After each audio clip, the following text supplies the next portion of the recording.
Hello everyone, welcome to the Iron Bars of my True Crime YouTube channel. So guys, unfortunately, the last time I ran out of power. So apparently there was some cable theft going on in the area.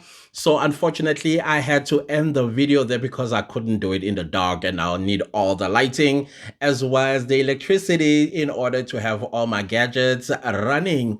So guys, not to explain myself too much, the last time when we were together, we were on John Mohammed as well as Lee Malvo, basically just terrorizing the community of Washington, D.C., together with Virginia, because everybody was on high alert. They were warned to stay indoors, don't take kids to school.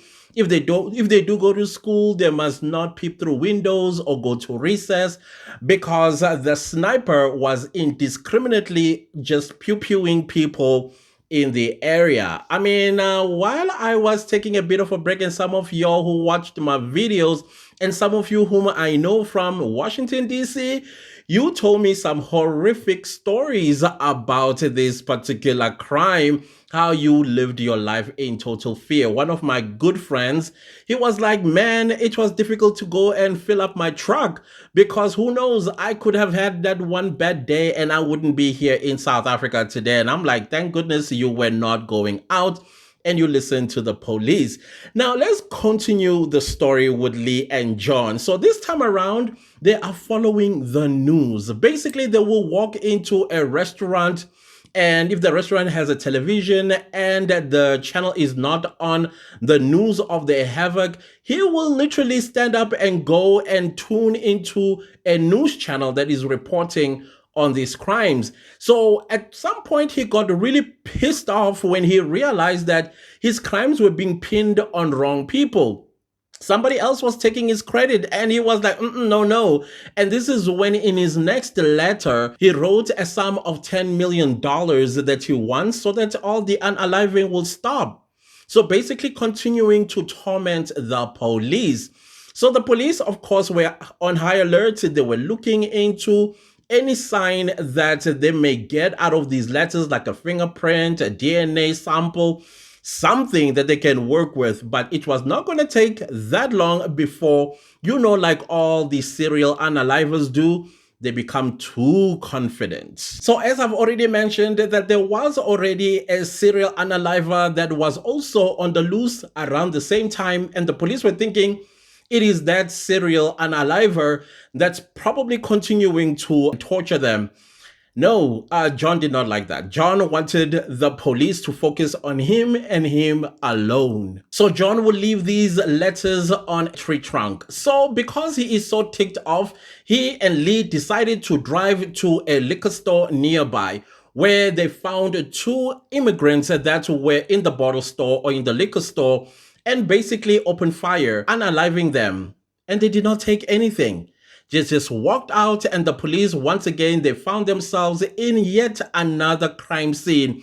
Same bullets. The police were really, really worried. They were thinking, oh my goodness, if we don't catch this guy within the next 24 hours, a lot of people, innocent people, are going to lose their lives. And the biggest question they were asking themselves was, why was he doing this? But they were not getting the answers either in the letters that he's tormenting them with, except for the $10 million. Some police even felt that this has absolutely nothing to do with a certain reason. This is a guy who is unaliving people indiscriminately, and on top of that, he has demanded $10 million. Now, at some point, he did make a call to reduce the $10 million to $6 million. And this is when he gave a point where they're going to be a drop-off. And unfortunately, as I've mentioned, by the time the police got there, they were already gone. But there were two immigrants that were nearby the phone, and they were interrogated, and they found out, no, it's actually not them. So one good thing that happened at the liquor store, when the police went back to the liquor store, basically to check for fingerprints, they knew that the liquor store will have many fingerprints of customers coming in and out, including the deceased owner of the liquor store. But they were looking for something that might look a little bit different, and they hit a goal there. What did they find? They lifted fingerprints, and these fingerprints were sent for examination. And the fingerprints that they found were fingerprints that were way too familiar to the American Immigration Board. Remember, Melville was arrested when he entered the United States from Jamaica illegally because he was carrying fake documents. These are the documents that were generated for him by John Muhammad, because that's what he was doing in Jamaica to make ends meet. Now, when they lift the fingerprints, they led them straight to Lee Melville. So, of course, the fingerprints led the police to where Lee Melville lived. Yeah, all the way where they're coming from when everything was taking place down in Washington, D.C. So that means that they had to get other police officers in the area where he comes from, and it led them to an address of a church called Lighthouse Mission in Bellingham. So when the police tried to make a connection about Melville and all the unaliving of people or tormenting of the state of Virginia, they were like, this does not make sense. So when they looked a little bit closer in Lighthouse Mission, they discovered that, hey, one of the phone calls came from somebody that knew John Muhammad, who said he knows exactly who might be doing this. This is a friend of his, John Muhammad, with a 17-year-old boy by the name of Lee Melville. And that's how they made the connection. Basically, the friend was called back and he was questioned. He was asked a lot of questions. And this is where he dropped the news that actually, not so long ago, John Muhammad lost his children to his ex-wife. The court decided to give the wife full custody of the 3 children to his wife. And somebody told him that the wife had relocated to Washington, D.C. Hence, he went to Washington, D.C. And he did not think that he would do the unthinkable, what he is witnessing on the news. So after they have questioned this individual, I think his name is concealed. So now the police had some kind of a motive that was also not making sense, because he is unaliving people of different ages, different races, and the way he is also doing it is in the most cruelest way. So on the 22nd of October 2002, 35-year-old Conrad Johnson, who was a bus driver, apparently this bus driver was very brave and he made sure that his customers were always safe.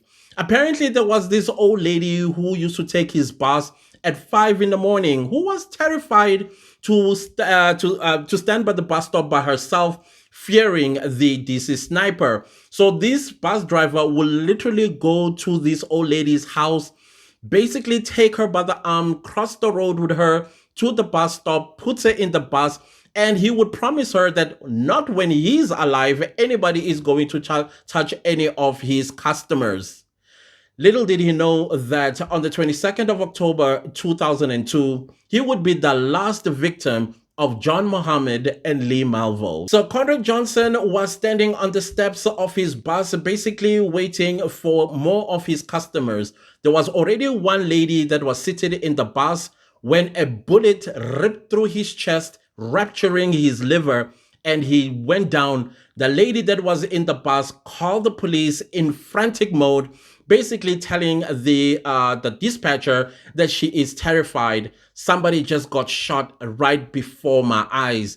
And of course, the dispatcher already knew what was up. So the police indeed were quickly sent to the bus stop where Mr. Conrad was taken to hospital. He was in surgery for about an hour, and his family arrived to hear that he actually did not make it. His mother was distraught. His wife also was distraught. This is a newly wedded young man who had 2 children to take care of. And now he was gone because of the D.C Snipers. Unfortunately, Conrad Johnson would be the 23rd victim, leaving 15 dead. So on the same day of the 22nd of October 2002, the police obtained a warrant of arrest from a judge who was already ready to issue this warrant of arrest because it was urgent. Of course, the warrant of arrest were for John Muhammad as well as Lee Melville. John Muhammad's friend gave the police a lot to work on,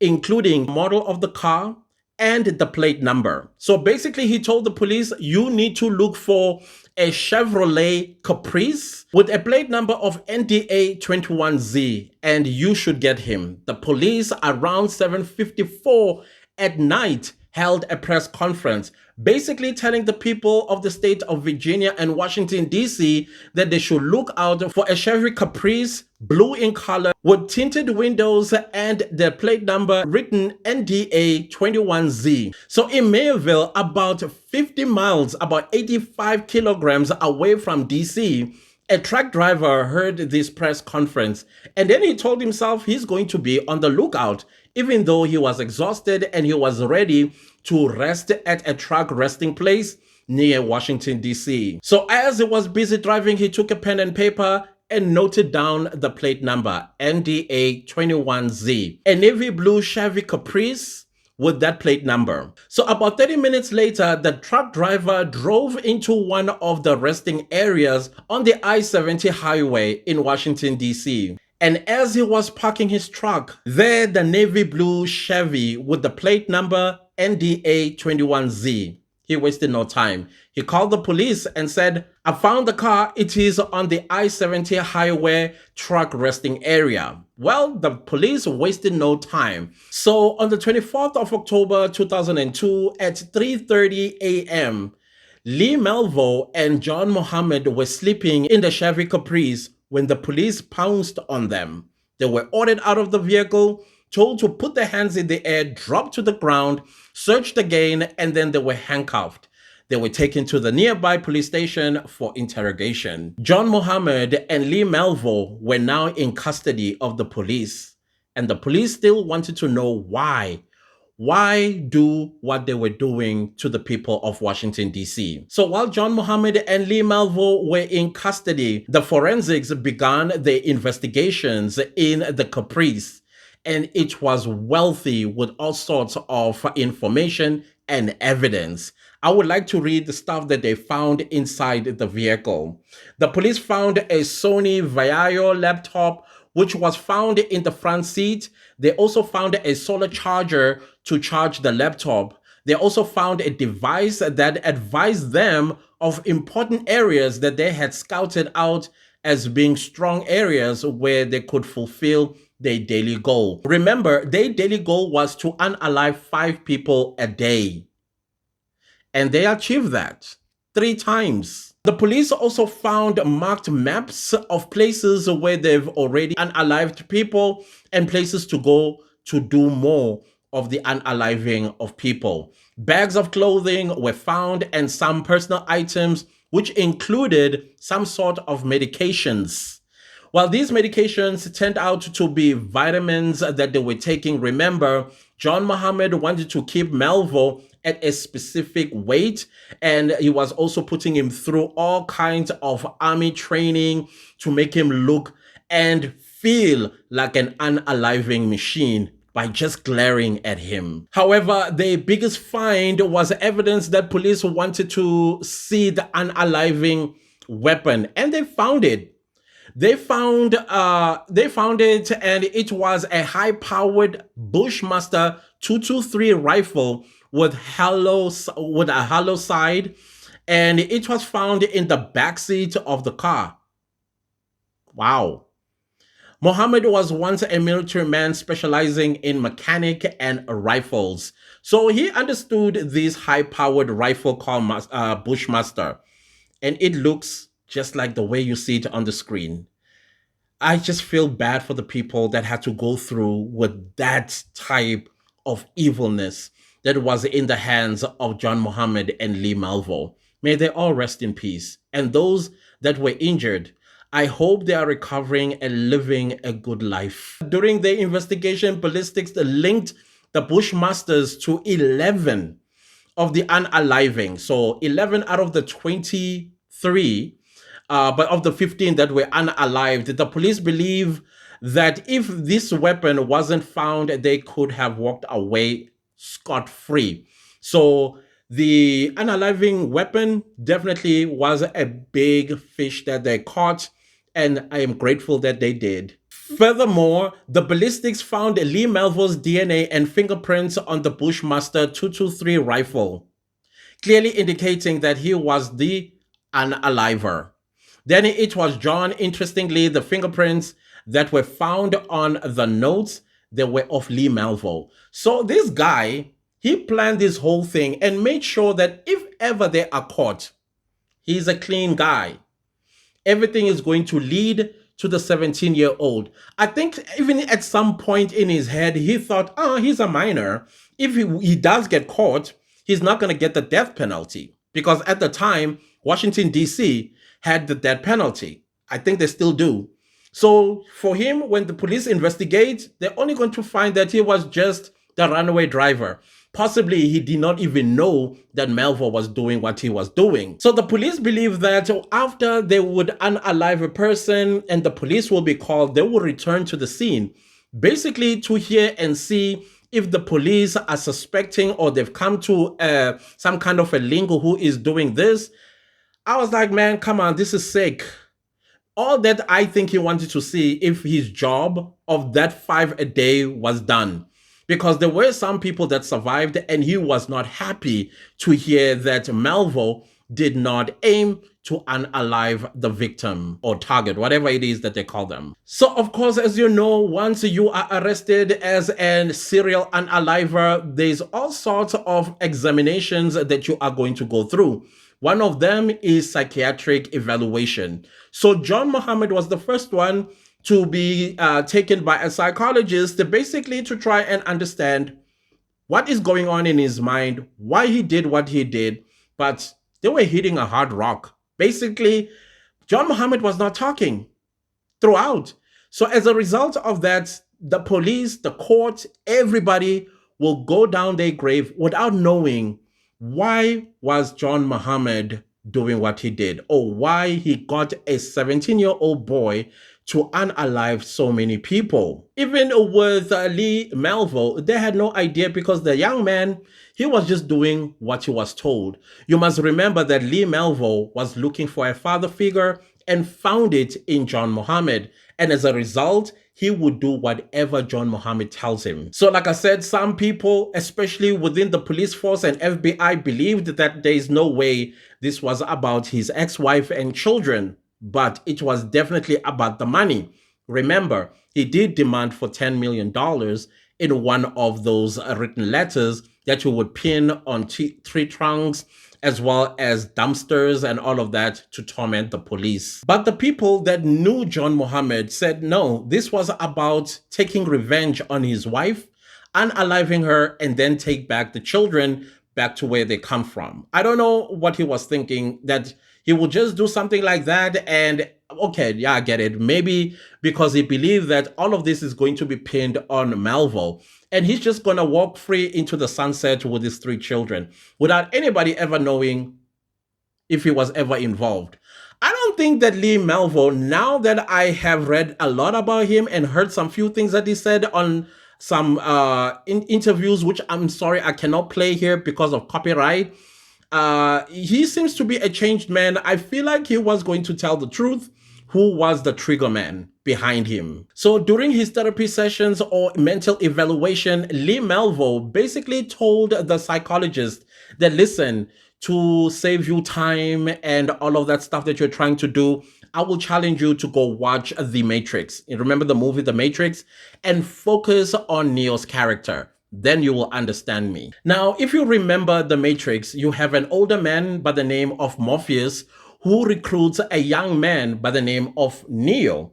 Basically, he trains him the way you saw in The Matrix to go and lead a revolution against an evil regime that was enslaving humanity. Remember the blue pill and the red pill? Yep. I feel like this was a perfect storm because you had 2 individuals who despised the system, government. I mean, John Muhammad hated government. He hated the army. He hated anything that is linked with his life and how it was controlling his life.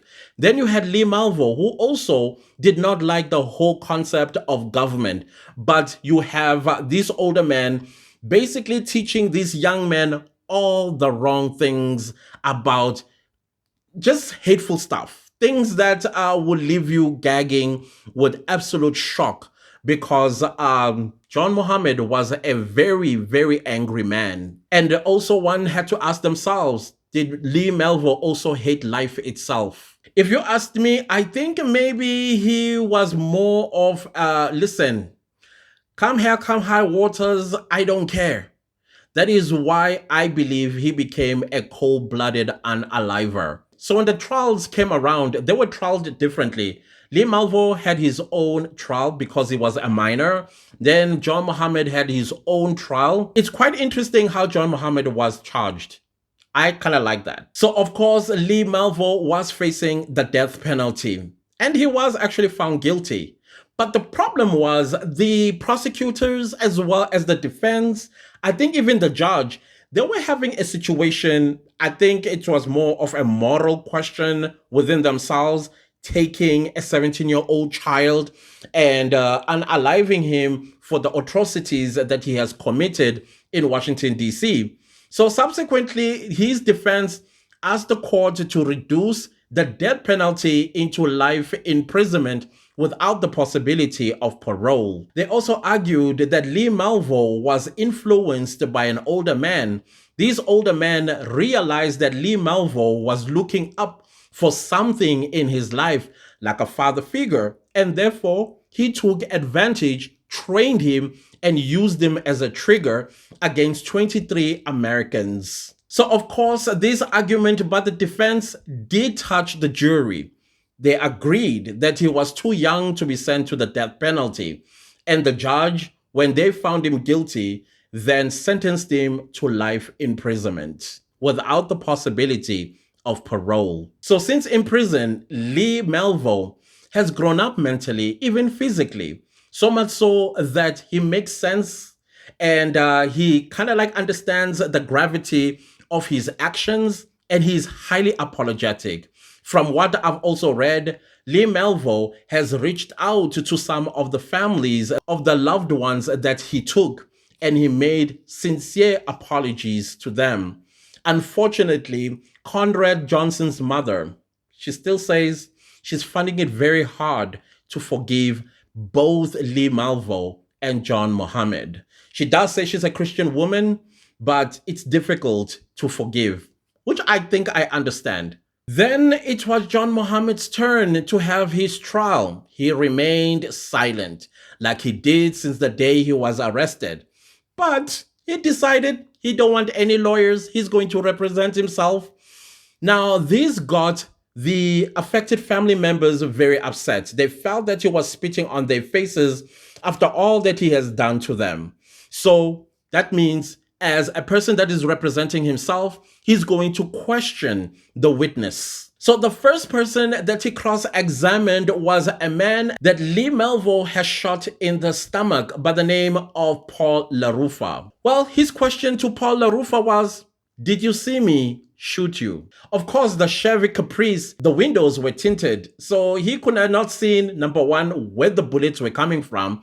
Two, he would not have known if it was the blue Caprice where the shooting was taking place. So he had no answer for that, except to say, listen, I was there. I'm the one who got shot. But John Mohammed was like, but was it me? So of course, even the police could not prove that John Mohammed had ever pulled the trigger. So you would wonder, okay, so John Mohammed is on trial. On what grounds? Well, he was charged with this charge called the triggerment statute. So what is a triggerment statute? So basically, triggerment statute says if the suspect was a direct helper or causing agent for the shooting, he should be held responsible for them. So basically, that is what he was charged with, triggerment statute. So if I understand this, if I don't want my hands dirty, I use somebody else to do my dirty work, and this individual carries this dirty plan of mine, and then they get caught. Me, I thought, hey, my hands are clean. This is the individual that has been doing this.